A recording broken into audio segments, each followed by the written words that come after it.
В связи с изменениями погодных условий коммунальными службами Якутска в усиленном режиме ведутся плановые работы по уборке снега с улиц. Производственные подразделения Якутдорстрой работают 2 смены без выходных. Такой график позволяет оперативно принимать меры в любой критической ситуации. По основным улицам города, это по проспекту Ленина, по Вилюйскому тракту, по Богдана Чижика проводятся работы по уборке прибордюрной части от снега.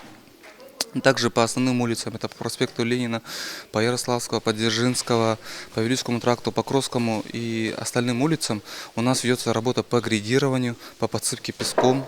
Также проводятся мероприятия, противогололедные мероприятия.